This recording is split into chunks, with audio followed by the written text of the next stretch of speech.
Have you ever noticed that some people manage to keep their blood sugar stable, almost without suffering, while others seem to be in a daily struggle against high blood sugar, even doing everything right? Have you ever wondered why this happens? Perhaps you have already experienced that frustrating situation of measuring your glucose, looking at the number and thinking, how is this possible? I took care of myself. I ate little. I followed the diet. If this has happened to you, stay with me until the end, because what you are about to discover may surprise you and completely change the way you view glucose control. If you have diabetes, prediabetes, or live with high blood sugar levels, you know exactly what I'm talking about. Have you ever noticed how stress, rushing, or a bad night's sleep can completely mess up your blood sugar, even without overeating? This is no coincidence. The human body prioritizes survival, and when it understands that you are under pressure, it releases hormones that increase blood sugar.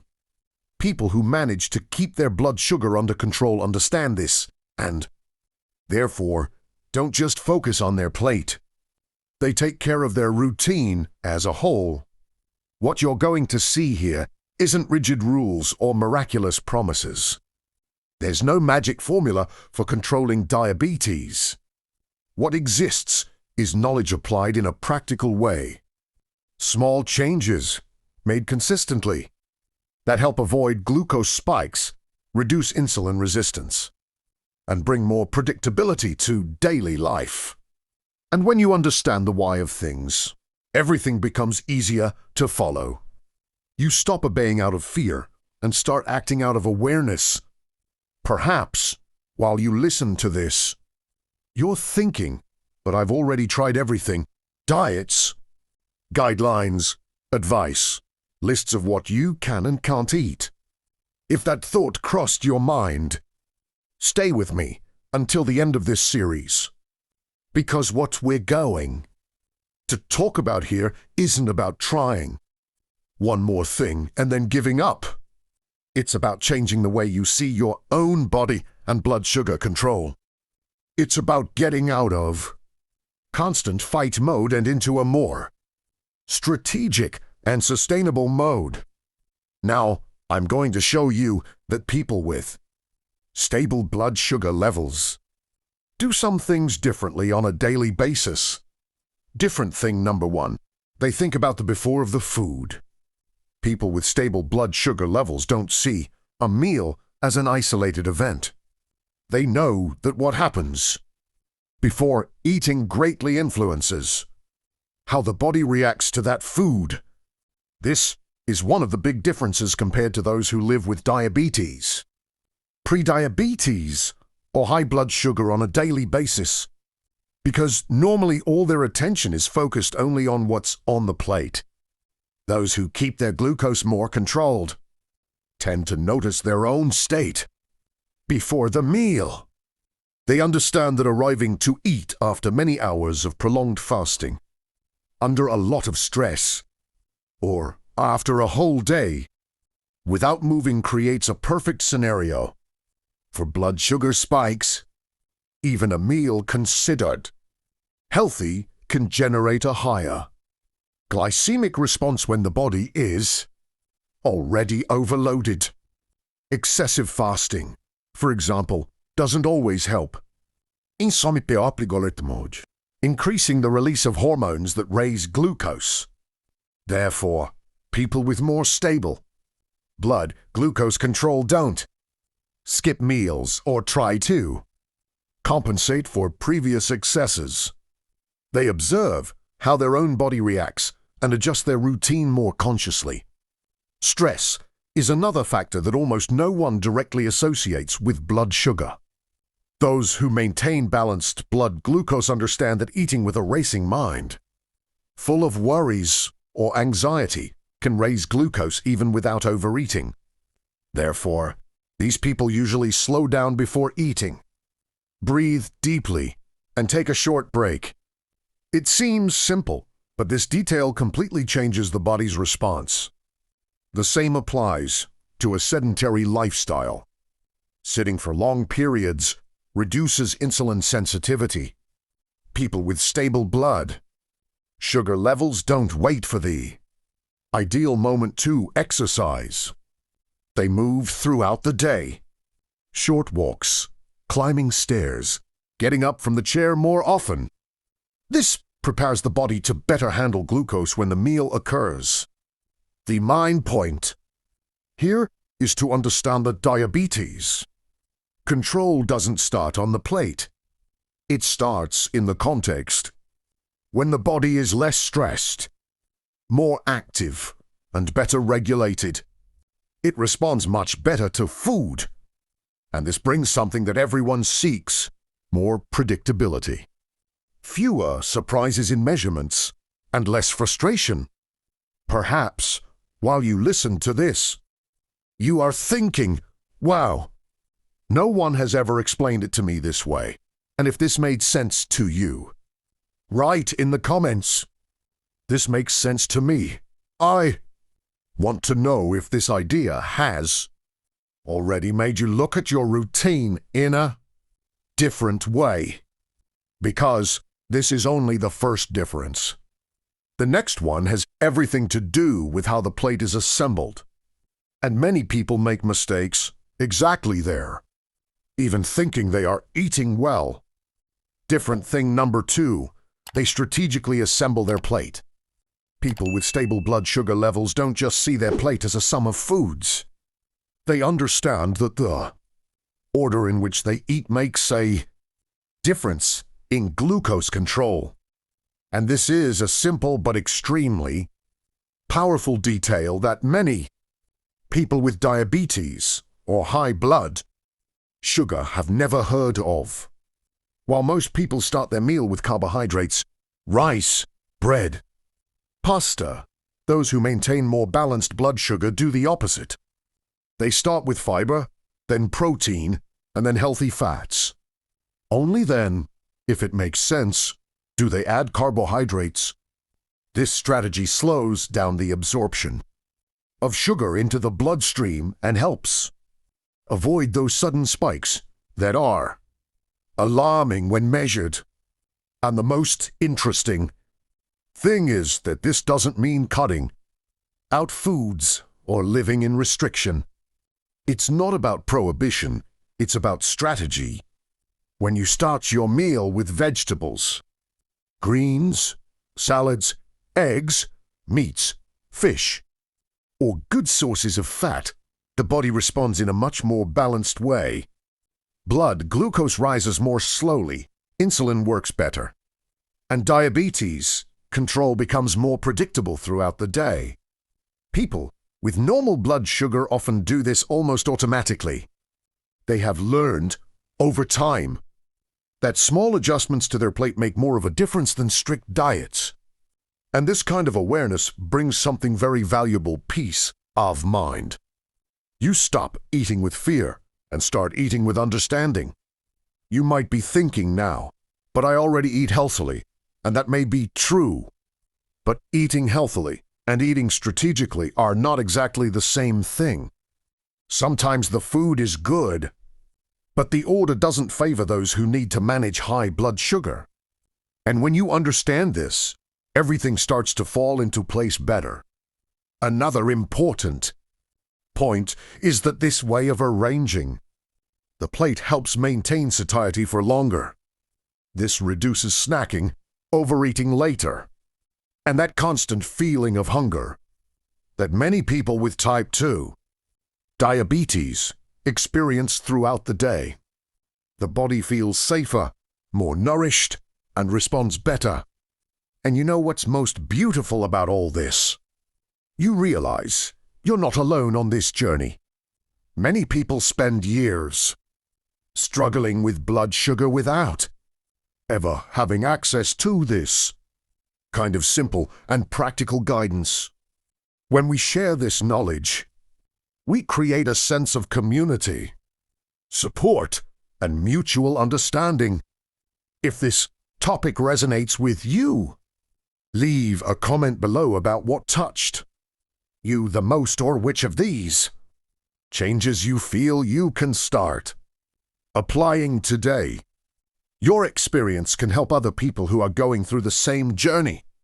And stay with me, because the next difference isn't just on the plate, but in what happens right after the meal, and it may be simpler than you imagine. Something different. Number 3, they move at the right time. People with stable blood sugar levels understand that movement is not punishment or a heavy obligation. They know they don't need to spend hours at the gym to improve glucose control. Often, what really makes a difference is when the body moves. One of the most common habits among those who maintain balanced blood sugar is moving right after a meal. And we're not talking about intense training. Sometimes 10 minutes of walking, indoors or outdoors, already helps the body better use the glucose that has just entered the bloodstream. This reduces blood sugar spikes in a natural and accessible way. Many people with diabetes believe that if they can't exercise the right way, then there's no point in doing anything. But those with more stable blood sugar think differently. These people know that small movements made at the right time are much more effective than large efforts made rarely. They use movement as a tool, not as punishment. This simple walk after eating improves insulin sensitivity and helps glucose enter cells instead of circulating in the blood. That's why people with type 2 diabetes who adopt this habit often see more predictable numbers in their blood sugar levels. The body responds better when you work in its favor. And most importantly, this habit breaks one of the biggest objections everyone has. I don't have time. 10 minutes fits into almost any routine. It doesn't require special clothes. It doesn't require a gym. It doesn't require perfection. It only requires intention and consistency. Maybe you're hearing this now and thinking, I can do this. And it's exactly that feeling that changes everything. Because when the habit seems possible, it stops being a burden and becomes part of the routine. People with more stable diabetes control don't seek the ideal. They seek what's possible. If this point touched you in any way, write in the comments what simple movement you feel you can include after meals. Your answer may inspire someone who still thinks that managing blood sugar is too complicated. And stay with me, because the next difference isn't related to food or exercise, but to something that silently influences your blood sugar every day, even when you don't realize it. Something different. Number 4, they take care of sleep and stress. People with stable blood sugar levels understand something that many people take years to realize. Glycemic control doesn't start on the plate. It starts with how you sleep, how you deal with stress, and how your body feels throughout the day, even without eating sugar. Poor sleep and living under constant tension can silently raise blood glucose levels. Those who live with diabetes or high blood glucose often put a lot of effort into dietary, but ignore the impact of a bad night's sleep. When sleep is poor, the body goes into a state of alert, releases more cortisol, and becomes less sensitive to insulin. The result? Blood sugar rises more easily the next day, even if the diet is perfect. Stress works similarly. Haste, constant worry, anxiety, and emotional overload make the body act as if it were facing danger. And to protect itself, it releases glucose into the bloodstream. People with more stable diabetes control understand this and, therefore, do not treat stress as something normal or inevitable. They seek small ways to slow down, even in busy routines. And here, we are not talking about radical changes. It's not about eliminating all of life's problems. It's about creating small moments of pause, taking a deep breath before bed, reducing stimuli at night, establishing a more regular sleep schedule, respecting the body's signs of fatigue. These simple actions help much more than it seems in controlling glucose. People with more balanced blood sugar often notice that when they sleep better, they feel less hungry the next day, have less craving for very sugary foods, and are able to keep their blood glucose more stable throughout the day. Everything is connected. Body and mind do not function separately. Perhaps you are now realizing that you have always focused only on food, without looking at the impact of sleep and stress. And this is more common than it seems. No one teaches that taking care of emotional health is also an essential part of blood glucose control, especially for those with type 2 diabetes. If this topic resonated with you, leave a comment below telling us which of these points impacted you the most, sleep or stress. Sharing this helps create a space for support and identification among people who are on the same journey. And stay with me, because the next differences show that keeping blood sugar stable has nothing to do with perfection, but rather with how you handle the process over time. Something different. Number 5, they observe patterns, not just isolated numbers. People with stable blood sugar levels know that each blood glucose measurement doesn't tell the whole story. A single number might be alarming, but it doesn't define the entire picture of diabetes control. Those who maintain balanced blood glucose look for trends, for what happens before and after meals, and connect these numbers to sleep, stress, and daily routine. While many people panic when they see an out-of-the-ordinary measurement, these people understand that the body responds to many factors at the same time. An isolated spike is not a reason for guilt or discouragement. Uncontrolled data that analyzing text teaches a lot about habits and behavioral patterns. They usually monitor their blood glucose throughout the days, observing how small changes influence the results. They notice, for example, that a more protein-rich breakfast reduces spikes after lunch, or that a bad night's sleep leaves blood sugar higher the next day. This awareness transforms the act of measuring glucose from a source of anxiety into a learning tool. The secret lies in the connection between body and habits. People who maintain stable blood glucose levels realize that measurement is not a judgment, but an indication of what is working and what can be adjusted. They learn to interpret the numbers with maturity, seeing patterns instead of extremes, understanding that glycemic control is about understanding, not fear. And this approach brings something precious, emotional security. Instead of living anxiously with each result, you gain a clear view of your routine, sleep, stress, and diet, understanding how everything connects. The result: less frustration, more confidence, and more consistency in blood glucose care. If this point resonated with you, leave a comment below about which pattern or habit you find most difficult to track in your routine. Sharing this helps create a community of people learning together how to better manage their blood sugar. Different thing. Number 6, they don't compensate for overindulgence with guilt.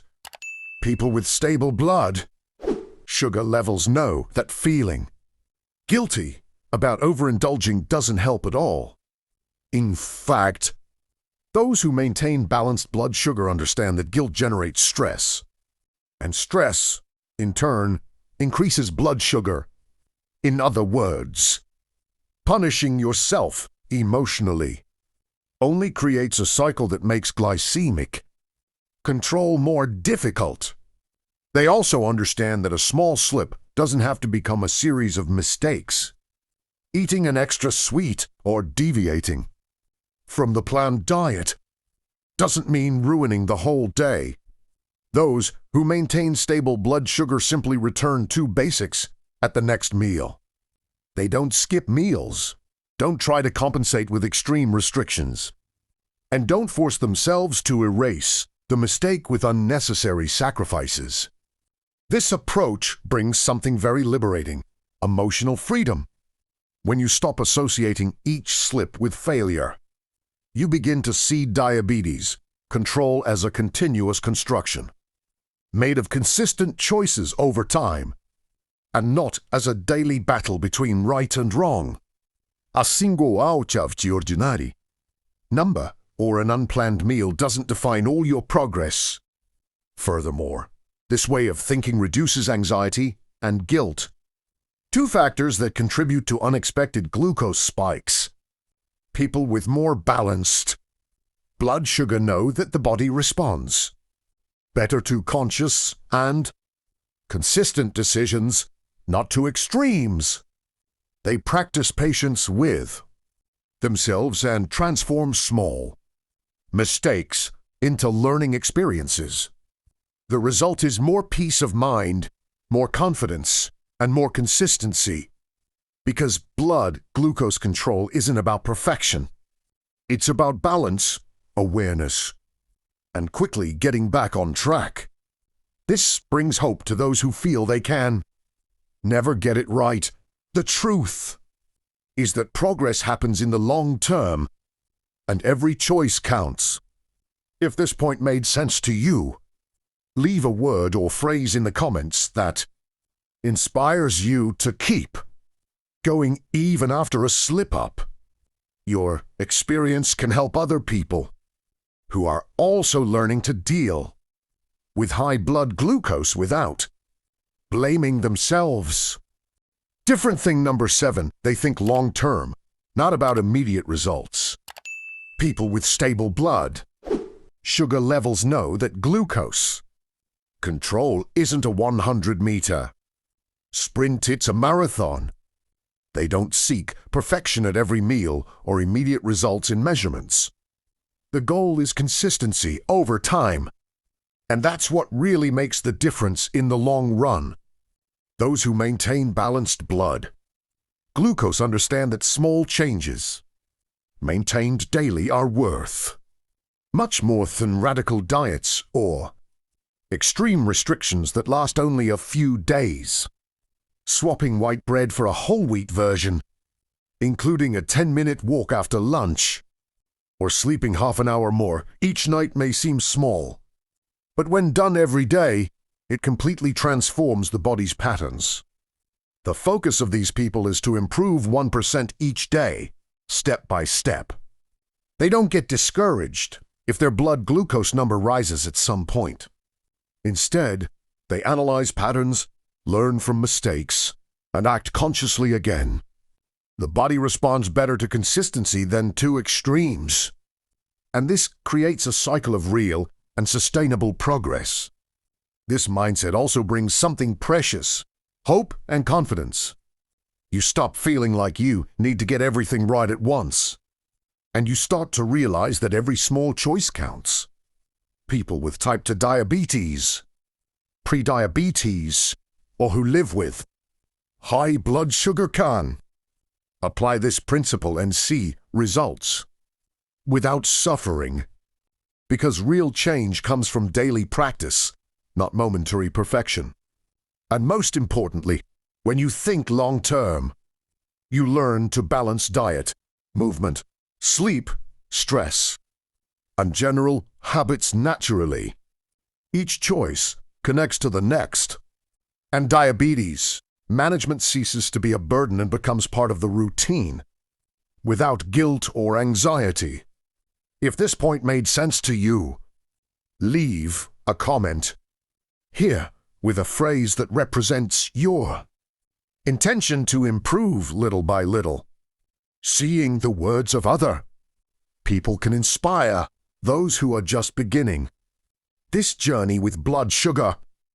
And if you've made it this far, I want to say that you've done a great job paying attention to every detail. What we talked about today regarding how people with stable blood sugar think, eat, and move is exactly the kind of practical strategy that makes a difference in the routine of those who live with diabetes or want to keep their blood sugar balanced. If this content made sense to you, subscribe to the channel here so you don't miss the next videos full of real and applicable tips for everyday life. And tell me in the comments I'm with you until the end, so I know you followed everything and are also on this journey of taking care of your health and blood sugar consciously. Oh, and if you identified with what we talked about, leave your obligation, but as a sign that we are creating this connection and learning together. And look, there's a video here on the side that complements this topic, showing more practical strategies to control blood sugar without suffering. Click and continue with me there, because we're going to delve even deeper into these tips. The important thing is to go step by step, without rushing, keeping the focus on the long term and consistency. And that's exactly what we're going to explore in the next video. So I'll see you there.